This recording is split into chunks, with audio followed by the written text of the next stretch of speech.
Well, good afternoon, everyone. I am thrilled to be here with you today. It's been a while. I hope you've had a wonderful remainder of your summer, and hopefully you were able to catch up on some previous Lunch and Learn for Leaders on my YouTube channel. I always will include that YouTube channel link, so it should be in the calendar invite for the Lunch and Learn for Leaders, but if you want to get caught up, previous episodes are hanging out there on YouTube. So today we're talking about one of the most important and sometimes intimidating aspects of leadership, giving constructive feedback. Now, I know many of you may have experienced fear or hesitation when it comes to holding your teams accountable. Today, we're going to break down that fear and turn feedback into one of the most powerful tools in your leadership toolkit. Now, in my work with managers and leaders, I've noticed a common theme. Many leaders are afraid to hold their teams to higher standards because they fear their employees might quit. Can you relate to that feeling? Have you seen that? Yep. So raise your hand if you've ever felt that giving feedback could risk your relationship with your team or make them want to leave. Yes, Most of us, yeah. Yes. It's a valid fear. But we're going to see today that constructive feedback, when done right, can actually strengthen relationships and it increases trust. So here's what we're going to cover today: the importance of constructive feedback, common fears and misconceptions, strategies for delivering effective feedback, giving and receiving feedback, and then practical tools that you can implement right away. Anybody who works with me knows that I love making sure that you have something that you can implement and walk away with, that you can start working with right away to make a big difference. You're going to have a chance to share your experiences as well, so feel free to jump in with questions or insights along the way. Of course, if you're watching the YouTube recording of this, you can always shoot me an email or write a comment, and I will get back to you with those questions or insights. So why does feedback matter? Who cares? Like, let's start talking about that. Constructive feedback is so essential. I mean, imagine a sports coach who never gives their team any input during practice or after games. Would that team ever improve? No. And it's the same thing with leadership. Feedback, it's like the GPS. It tells your team whether they're even headed in the right direction. So constructive feedback, here's the great thing about it. It helps your employees grow by identifying areas of improvement. It builds trust when done respectfully and consistently. It improves team performance by aligning efforts with goals. And it contributes to a culture of accountability and growth. So, do you have a time, can you share about a time when constructive feedback helped you or helped your team improve? What was the outcome? It was good. Basically, getting constructive feedback. I actually got constructive feedback from my team. It's just like they were able to express their concerns, and I could then ask open-ended questions. But it's like, how can I, help you? How can we work better together? What suggestions do you have? So, it's a two-way street. So, yeah. It is. Oh, I love hearing that you were able to do that. Thanks for sharing. So let's talk about some of the common fears and misconceptions that people have when it comes to feedback. Because what I've observed is that many leaders avoid giving feedback due to a few of these, like, I'm afraid they'll quit, or I'm afraid that they're going to get defensive, or I don't want to hurt their feelings. Other leaders, I've heard them say, what if I'm wrong? What if the feedback that I'm giving them is wrong?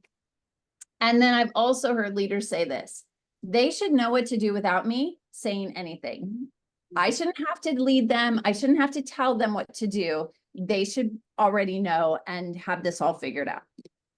So let me share a quick story with you. I was working with a manager who was constantly hesitating to provide feedback for her team.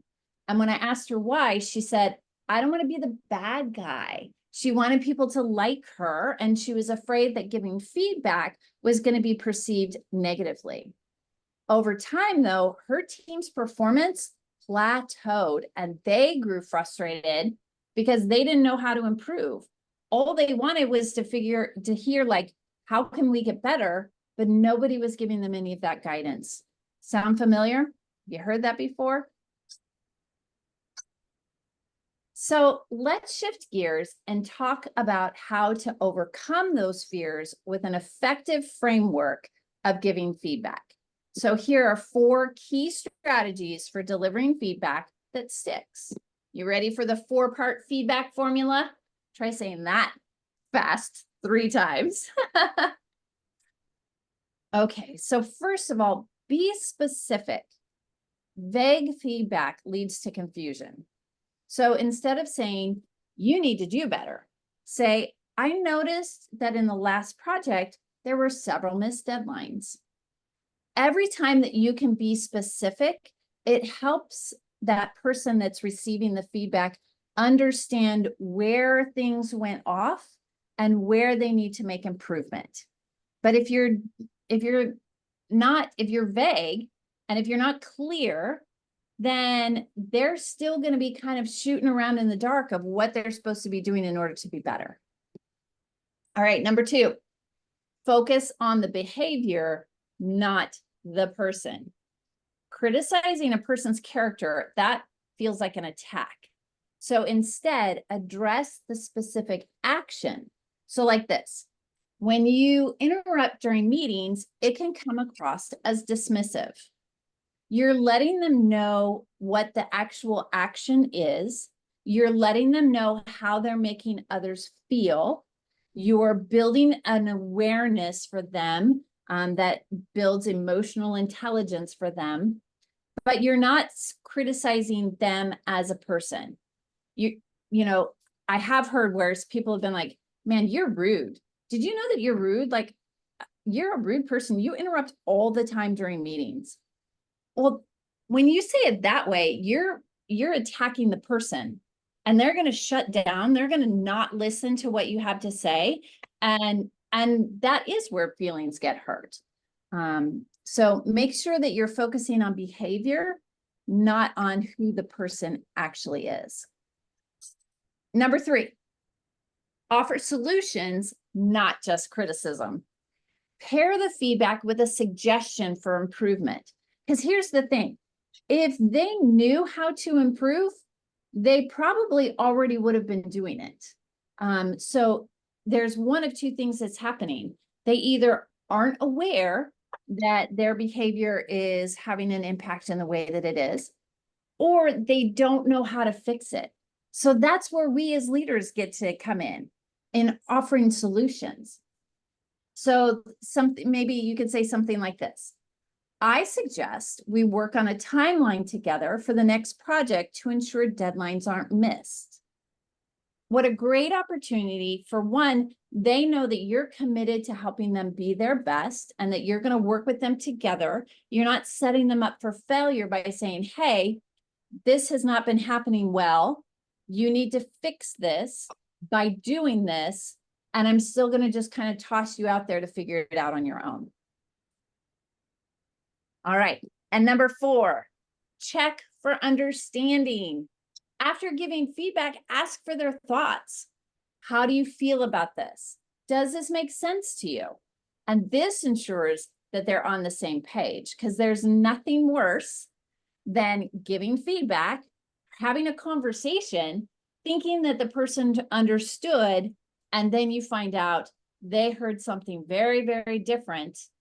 And typically what happens, right, is that they hear something different, they leave your office, they go and find a coworker, and they're like, oh my gosh, I can't believe what Jill just said. She was so rude to me. She hurt my feelings. She thinks I'm doing a poor job. All that happens because there's misunderstanding. So the 4th and very vital piece of giving feedback is making sure that you check for understanding.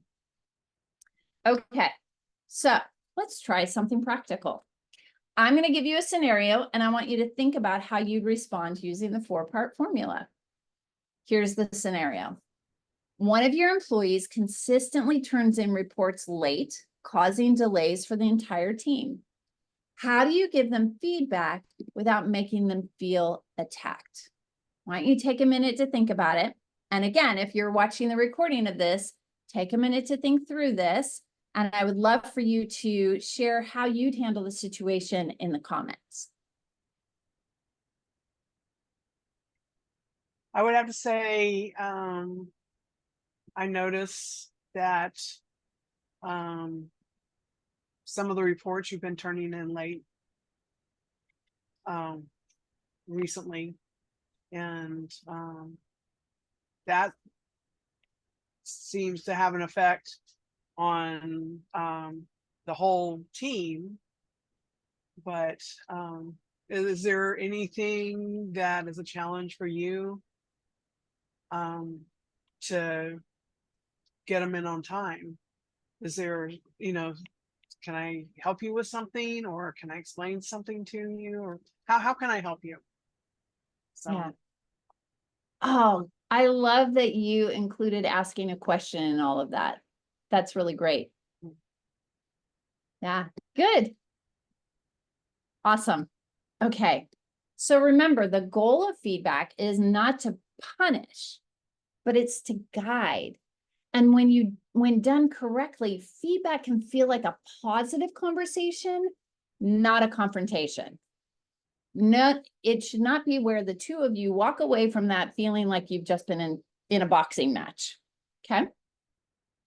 So let's talk about the other side of feedback, giving and receiving feedback. Now, while giving feedback is important, receiving feedback is just as crucial. How you accept feedback as a leader, it sets the tone for your team.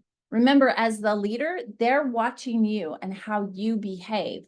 And how you behave, you're modeling for them what is acceptable and what is not acceptable. So as they watch you receiving feedback, that typically sets the tone for the rest of the team and how they're going to receive feedback. So some key points for receiving feedback, whether it be from your manager or from the rest of your team. Here's three things. First of all, stay open. Don't get defensive. Listen carefully. That's what you want the person when you're giving feedback to do. So of course you want to do the same thing. Listen to what they're saying. Listen to the words, listen to the actions and how you're making people feel. And then ask clarifying questions. Ensure that you understand what's being said. Can you tell me more about the situation? You mentioned that that I'm making people feel defensive. Can you tell me more about how that's happening? What are you seeing that makes people feel that I do that's making people feel that way? And then apply what you learn. Show that you're willing to grow from the feedback that you receive. Because again, feedback is not criticism. Feedback is that guide to help you make sure that you're staying on track as a team member for growth of the company, as well as for growth for yourself. All right, so let's hear from you. How do you usually react when you receive feedback, and how does your team react when you give it? Who's willing to share?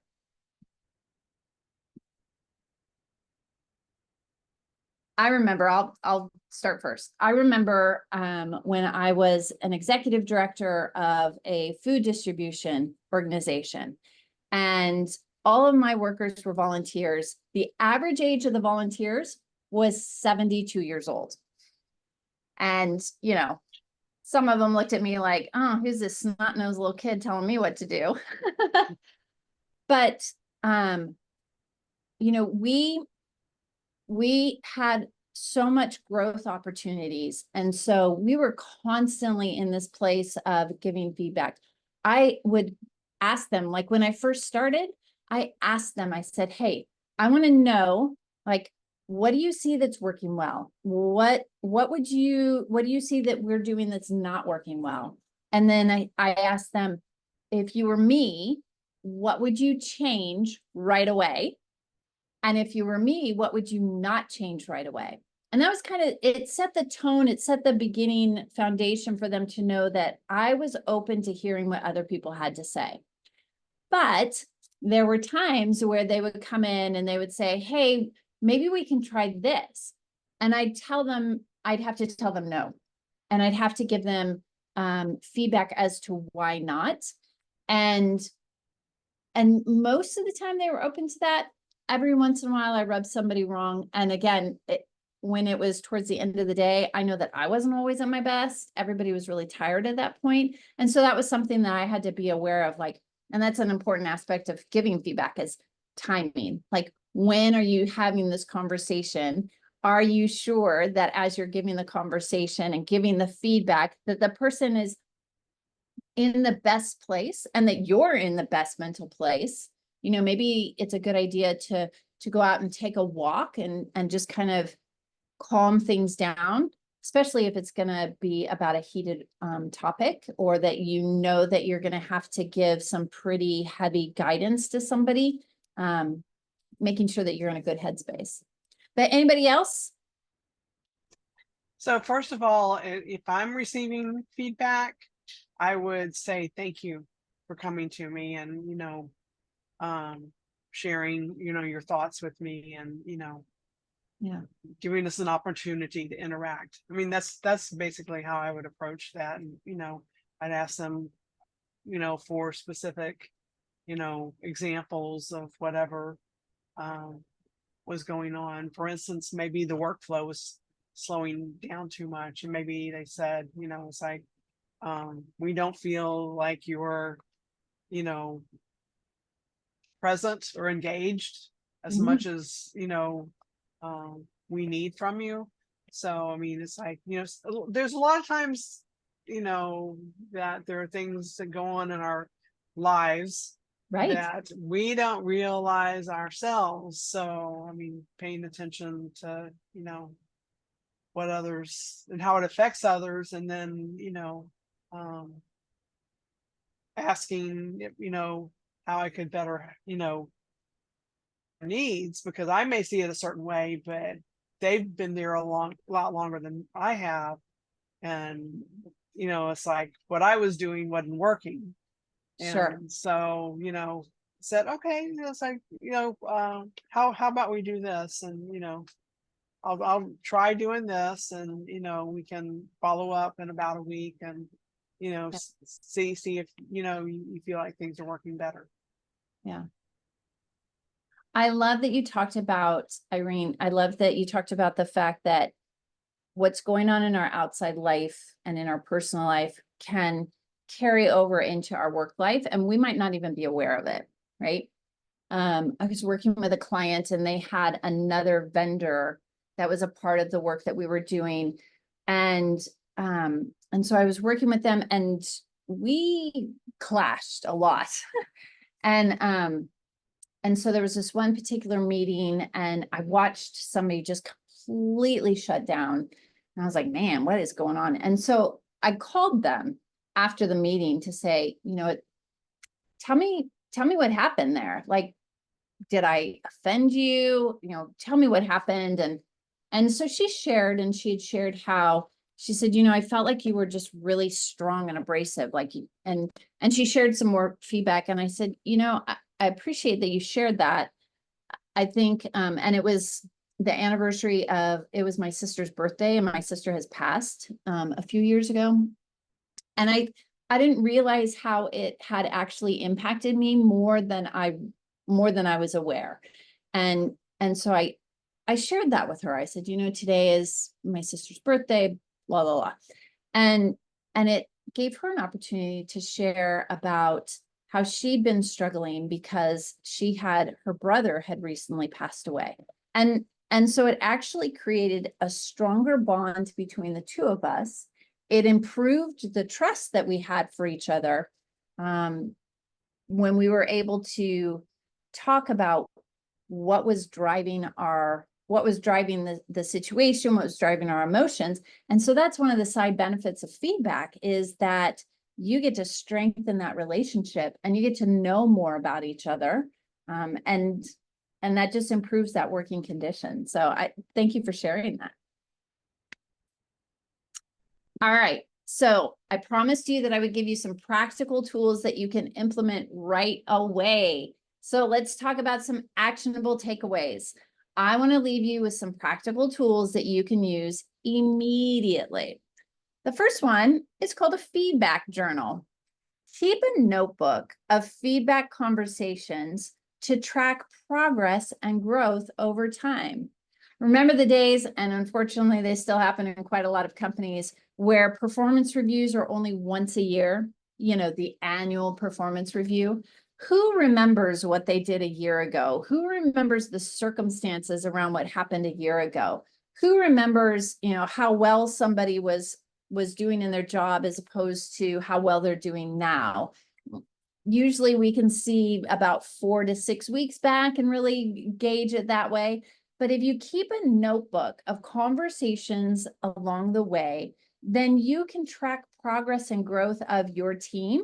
You can track progress and growth of yourself. So maybe you keep a feedback journal for your team, and then maybe you keep a feedback journal for yourself to just track, like, hey, this is how I was 6 months ago, and now look at how I've improved. Look at how my team has improved. And then you get to give those like shout outs and those kudos, and just continue to cheer people on and encourage them. Number 2, the feed forward technique. Now, instead of only focusing on what went wrong, emphasize what can be improved moving forward. When we're talking about things that didn't go well, is if we can put it into the context of, okay, this didn't go well, and now look at the opportunity that we have to make things better going forward. So again, it can sometimes, I've seen this sometimes where people give feedback and people kind of shut down and they get stuck like, this is it, and there's nothing better that can be done. But there's always room for improvement. So if you can focus and emphasize on not just what went wrong, but improving moving forward, then that leaves the conversation with a more positive outcome. And then number 3, regular check-ins. Excuse me. Sorry. Make sure that you schedule short feedback conversations regularly rather than waiting for those big formal reviews. Again, if you come to, even if you do a quarterly performance review or one every 6 months, if you come with this big stack of things that need to be addressed, feedback that needs to be given, like, that can feel really disheartening for both people. Like, where's the fun in that? That's not an enjoyable experience. And so make feedback a part of just your regular day-to-day loop and interactions. Like, hey, did you know that didn't work out really well? Let's talk through that. As opposed to, oh, well, we have our one-on-one scheduled for 3 weeks from now and we can have that discussion then. Okay. Now, if you're interested in diving deeper into leadership skills, I would love to invite you to continue to attend our Lunch and Learn for leaders and those who want to be. They're going to continue every Thursday. Next week, just so you know, we're talking about building trust through transparent leadership. I know we've covered a lot today. Does anyone have any questions, or would you like to share any last thoughts before we wrap up? Jill, one thing too, talking about having more frequent feedback sessions. Yeah. It puts it closer to maybe what happened. Yeah. Whether we're receiving feedback, or following up on feedback, or we're giving them feedback, and then it gives us a chance to discuss whatever before it blows up into a fireball, so to speak. Yeah. So I really like that idea of doing that. So yeah, because I mean, like you said, I mean, it's like, who knows, what that happened, like a year ago, and I was only at that store for 6 hours and blah blah blah. It's like, so yeah, Yeah. it's And hard. have you been carrying that around and holding that against me for the last year? Yeah. Exactly. Yeah. Yeah. It's kind of like parenting. You don't reprimand your child for something that they did 2 days after they did it. Right. So, yeah. Great. Thank you. Well, once again, I'm Jill Valdez of Link Consulting, where we are working with people to become confident leaders of committed teams, providing stellar service. You can connect with me on LinkedIn. You can also find out more about the services I provide by visiting linkconsulting.info. And when you go there, you have the opportunity to download for free my ebook called Confident Leadership. How to be a confident leader of a committed team providing stellar service. The title is longer than the book, but it's just a short little ebook to help you kind of get on your way. But thank you all so much for joining today and for your participation. Giving feedback can feel challenging, but with the right approach, it can be one of your greatest strengths as a leader. And I hope to see you next week at next week's Lunch and Learn.